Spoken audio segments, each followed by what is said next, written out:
श्रीमद्भागवत महापुराण दशम स्कंध अध्याय 53 रुक्मिणी हरण। श्री सुखदेव जी कहते हैं, परीक्षित, भगवान श्री कृष्ण ने विदर्भ राजकुमारी रुक्मिणी जी का यह संदेश सुनकर अपने हाथ से ब्राह्मण देवता का हाथ पकड़ लिया और हंसते हुए यो बोले।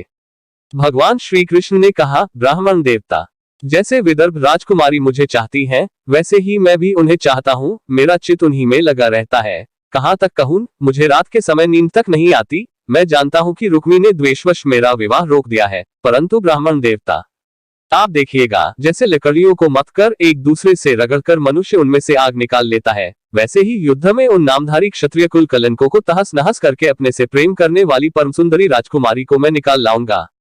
श्री सुखदेव जी कहते हैं, परीक्षित, मधुसूदन श्री कृष्ण ने यह जानकर कि रुक्मिणी के विवाह की लगन परसों रात्रि ही है, सारथी को आज्ञा दी कि दारुक, तनिक भी विलंब न करके रथ जोत लाओ। दारुक भगवान के रथ में श्याव्य, सुग्रीव, मेघपुष्प और बलवाहक नाम के 4 घोड़े जोतकर उसे ले आया और हाथ जोड़कर भगवान के सामने खड़ा हो गया। शूरनंदन श्री कृष्ण ब्राह्मण देवता को पहले रथ पर चढ़ाकर फिर आप भी सवार हुए और उन शीघ्रगामी घोड़ों के द्वारा एक ही रात में आनंद देह से विदर्भ देश में जा पहुंचे। कुंदन नरेश महाराज भीष्मक अपने बड़े लड़के रुक्मी के स्नेहवश अपनी कन्या शिशुपाल को देने के लिए विवाहोत्सव की तैयारी करा रहे थे। नगर के राजपथ, चौराहे तथा गली कूचे झाड़ बुहार दिए गए थे। उन पर छिड़काव किया जा चुका था। चित्र विचित्र, रंग बिरंगी छोटी बड़ी झंडियां और पताकाएं लगा दी गई थीं। तोरण बांध दिए गए थे। वहां के स्त्री पुरुष पुष्पमाला, हार, इत्र, फुलिल, चंदन, गहने और निर्मल वस्त्रों से सजे हुए थे। वहां के सुंदर सुंदर घरों में से अगर के धूप की सुगंध फैल रही थी।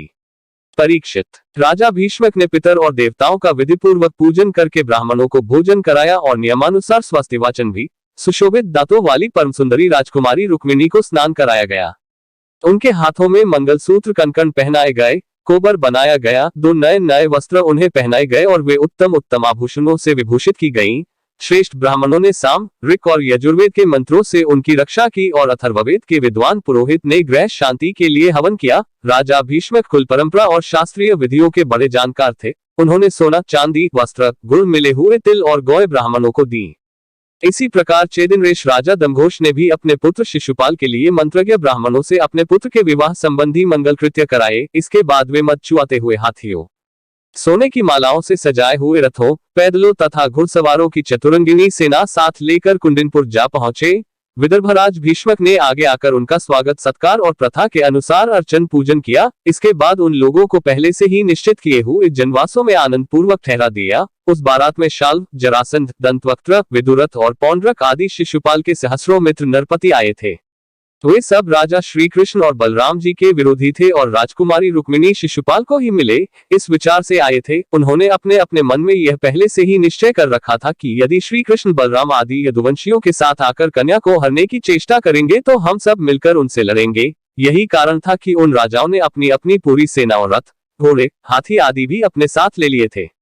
विपक्षी राजाओं की इस तैयारी का पता भगवान बलराम जी को लग गया और जब उन्होंने यह सुना कि भैया श्री कृष्ण अकेले ही राजकुमारी का हरण करने के लिए चले गए हैं, तब उन्हें वहां लड़ाई झगड़े की बड़ी आशंका हुई। यद्यपि वे श्री कृष्ण का बल विक्रम जानते थे, फिर भी भातस्त्रेह से उनका हृदय भर आया। वे तुरंत ही हाथी, घोड़े, रथ और पैदलों की बड़ी भारी चतुरंगिनी सेना साथ लेकर कुंडिनपुर के लिए चल पड़े।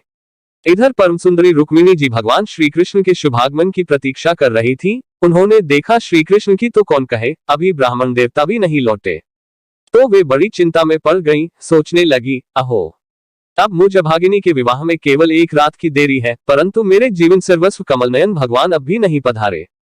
इसका क्या कारण हो सकता है, कुछ निश्चय नहीं मालूम पड़ता। यही नहीं, मेरे संदेश ले जाने वाले ब्राह्मण देवता भी तो अभी तक नहीं लौटे।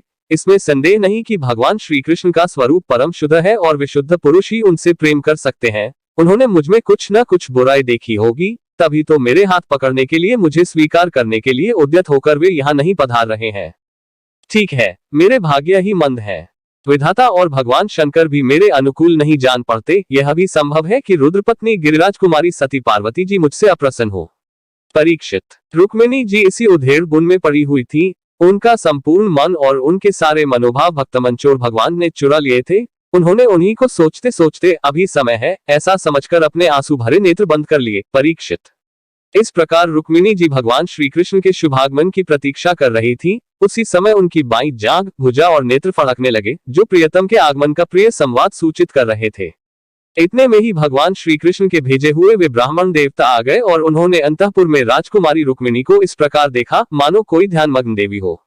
सती रुक्मिणी जी ने देखा ब्राह्मण देवता का मुख प्रफुल्लित है, उनके मन और चेहरे पर किसी प्रकार की घबराहट नहीं है। वो उन्हें देखकर लक्षणों से ही समझ गई कि भगवान श्री कृष्ण आ गए। फिर प्रसन्नता से खिलकर उन्होंने ब्राह्मण देवता से पूछा। तब ब्राह्मण देवता ने निवेदन किया कि भगवान श्री कृष्ण यहाँ पधार गए हैं, और उनकी भूरी भूरी प्रशंसा की। यह भी बतलाया कि राजकुमारी जी, आपको ले जाने की उन्होंने सत्य प्रतिज्ञा की है। भगवान के शुभागमन का समाचार सुनकर रुक्मिणी जी का हृदय आनंदातिरेक से भर गया। उन्होंने इसके बदले में ब्राह्मण के लिए भगवान के अतिरिक्त और कुछ प्रिय न देखकर उन्होंने केवल नमस्कार कर लिया, अर्थात जगत की समग्र लक्ष्मी ब्राह्मण देवता को सौंप दी। राजा भीष्मक ने सुना कि भगवान श्री कृष्ण और बलराम जी मेरी कन्या का विवाह देखने के लिए उत्सुकतावश यहाँ पधारे हैं। तब तुरही, भेरी आदि बाजे बजवाते हुए पूजा की सामग्री लेकर उन्होंने उनकी अगवानी की और मधुपक, निर्मल वस्त्र तथा उत्तम उत्तम भेंट देकर विधि पूर्वक उनकी पूजा की। भीष्मक जी बड़े बुद्धिमान थे, भगवान के प्रति उनकी बड़ी भक्ति थी। उन्होंने भगवान को सेना और साथियों के सहित समस्त सामग्रियों से युक्त निवास स्थान में ठहराया और उनका यथावत आतिथ्य सत्कार किया। विदर्भराज भीष्मक जी के यहाँ निमंत्रण में जितने राजा आए थे, उन्होंने उनके पराक्रम, अवस्था, बल और धन के अनुसार सारी इच्छित वस्तुएं देकर सबका खूब सत्कार किया। विदर्भ देश के नागरिकों ने जब सुना कि भगवान श्री कृष्ण यहाँ पधारे हैं, तब वे लोग भगवान के निवास स्थान पर आए और अपने ननों की अंजलि से भर भरकर उनके वदनारविंद का मधुर मकरंद रस पान करने लगे। वे आपस में इस प्रकार बातचीत करते थे, रुक्मिणी इन्हीं की अर्धांगिनी होने के योग्य है, और ये परम पवित्र मूर्ति श्याम सुंदर रुक्मिणी के ही योग्य पति है। दूसरी कोई इनकी पत्नी होने के योग्य नहीं है। यदि हमने अपने पूर्वजन्म या इस जन्म में कुछ भी सत्कर्म किया हो तो त्रिलोक विधाता भगवान हम पर प्रसन्न हो और ऐसी कृपा करे कि श्याम सुंदर श्री कृष्ण ही विदर्भ राजकुमारी रुक्मिणी का पाणिग्रहण करें। परीक्षित, जिस समय प्रेम परवश होकर पूर्वासी लोग परस्पर इस प्रकार बातचीत कर रहे थे, उसी समय रुक्मिणी जी अंतःपुर से निकलकर देवी जी के मंदिर के लिए चली।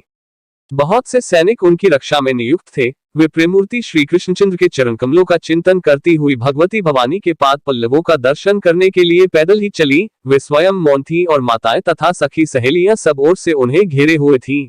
शूरवीर राजसैनिक हाथों में अस्त्र शस्त्र उठाए कवच पहने उनकी रक्षा कर रहे थे। उस समय मृदंग, शंख, ढोल, तुरही और भेरी आदि बाजे बज रहे थे। बहुत सी ब्राह्मण पत्नियां पुष्पमाला, चंदन आदि सुगंध द्रव्य और गहने कपड़ों से सज धजकर साथ साथ चल रही थी और अनेकों प्रकार के उपहार तथा पूजन आदि की सामग्री लेकर सहस्रों श्रेष्ठ वारांगनाएं भी साथ थीं। गवैये गाते जाते थे, बाजे वाले बाजे बजाते चलते थे और सूत, मागध तथा वंदीजन दुल्हन के चारों ओर जय जयकार करते विरध बखानते जा रहे थे। देवी जी के मंदिर में पहुंचकर रुक्मिणी जी ने अपने कमल के सदृश सुकोमल हाथ पैर धोए, आचमन किया। इसके बाद बाहर भीतर से पवित्र एवं शांत भाव से युक्त होकर अंबिका देवी के मंदिर में प्रवेश किया। बहुत सी विधि विधान जानने वाली बड़ी बूढ़ी ब्रह्मणियां उनके साथ थीं। उन्होंने भगवान शंकर की अर्धांगिनी भवानी को और भगवान शंकर जी को भी रुक्मिणी जी से प्रणाम करवाया। रुक्मिणी जी ने भगवती से प्रार्थना की, अंबिका माता, आपकी गोद में बैठे हुए आपके प्रिय पुत्र गणेश जी को तथा आपको मैं बार बार नमस्कार करती हूँ। आप ऐसा आशीर्वाद दीजिए कि मेरी अभिलाषा पूर्ण हो। भगवान श्री कृष्ण ही मेरे पति हो। इसके बाद रुक्मिणी जी ने जल, गंध, अक्षत, धूप, वस्त्र, पुष्पमाला, हार, आभूषण, अनेकों प्रकार के नैवेद्य, भेंट और आरती आदि सामग्रियों से अंबिका देवी की पूजा की। तदनंतर उक्त सामग्रियों से तथा नमक, पुआ, पान, कंठसूत्र, फल और ईख से सुहागिनी ब्राह्मणियों की भी पूजा की। तब ब्राह्मणियों ने उन्हें प्रसाद देकर आशीर्वाद दिए और दुल्हन ने ब्राह्मणियों और माता अंबिका को नमस्कार करके प्रसाद ग्रहण किया। पूजा अर्चा की विधि समाप्त हो जाने पर उन्होंने मौन व्रत तोड़ दिया और रत्नजटित अंगूठी से जगमगाते हुए कर कमल के द्वारा एक सहेली का हाथ पकड़कर वे गिरिजा मंदिर से बाहर निकली। परीक्षित, रुक्मिणी जी भगवान की माया के समान ही बड़े बड़े धीर वीरों को भी मोहित कर लेने वाली थी। उनका कटिभाग बहुत सुंदर और पतला था। मुखमंडल पर कुंडलों की शोभा जगमगा रही थी।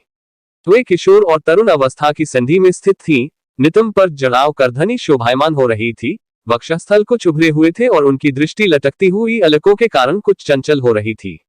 उनके होंठों पर मनोहर मुस्कान थी। उनके दांतों की पात थी तो कुंदकली के समान परम उज्ज्वल, परंतु पके हुए कुंदरू के समान लाल लाल होठों की चमक से उस पर भी लालिमा आ गई थी। उनके पांवों के पायजेब चमक रहे थे और उनमें लगे हुए छोटे छोटे घुंघरू रुंझुन रुंझुन कर रहे थे। वे अपने सुकुमार चरण कमलों से पैदल ही राजहंस की गति से चल रही थी। उनकी वह अपूर्व छवि देखकर वहां आए हुए बड़े बड़े यशस्वी वीर सब मोहित हो गए। कामदेव ने ही भगवान का कार्य सिद्ध करने के लिए अपने बाणों से उनका हृदय जर्जर कर दिया। रुक्मिणी जी इस प्रकार इस उत्सव यात्रा के बहाने मंद मंद गति से चलकर भगवान श्री कृष्ण पर अपना राशि राशि सौंदर्य निछावर कर रही थी। उन्हें देखकर और उनकी खुली मुस्कान तथा लजीली चितवन पर अपना चित लुटाकर वे बड़े बड़े नरपति एवं वीर इतने मोहित और बेहोश हो गए कि उनके हाथों से अस्त्र शस्त्र छूटकर गिर पड़े और वे स्वयं भी रथ, हाथी तथा घोड़ों से धरती पर आ गिरे। इस प्रकार रुक्मिणी जी भगवान श्री कृष्ण के शुभागमन की प्रतीक्षा करती हुई अपने कमल की कली के समान सुकुमार चरणों को बहुत ही धीरे धीरे आगे बढ़ा रही थी। उन्होंने अपने बाएं हाथ की अंगुलियों से मुख की ओर लटकती हुई इलकें हटाई और वहां आए हुए नरपतियों की ओर लजीली चितवन से देखा। उसी समय उन्हें श्याम सुंदर भगवान श्री कृष्ण के दर्शन हुए। राजकुमारी रुक्मिणी जी रथ पर चढ़ना ही चाहती थी कि भगवान श्री कृष्ण ने समस्त शत्रुओं के देखते देखते उनकी भीड़ में से रुक्मिणी को उठा लिया और उन सैकड़ों राजाओं के सिर पर पांव रखकर उन्हें अपने रथ पर बैठा लिया, जिसकी ध्वजा पर गरुड़ का चिन्ह लगा हुआ था। इसके बाद जैसे सिंह सियारों के बीच में से अपना भाग ले जाए, वैसे ही रुक्मिणी जी को लेकर भगवान श्री कृष्ण बलराम जी आदि यदुवंशियों के साथ वहां से चल पड़े। उस समय जरासंध के वशवर्ती अभिमानी राजाओं को अपना यह बड़ा भारी तिरस्कार और यश कीर्ति का नाश सहन न हुआ। वे सब के सब चिढ़कर कहने लगे, अहो हमें धिक्कार है, आज हम लोग धनुष धारण करके खड़े ही रहे और ये ग्वाले जैसे सिंह के भाग को हरिन ले जाए, उसी प्रकार हमारा सारा यश छीन ले गए।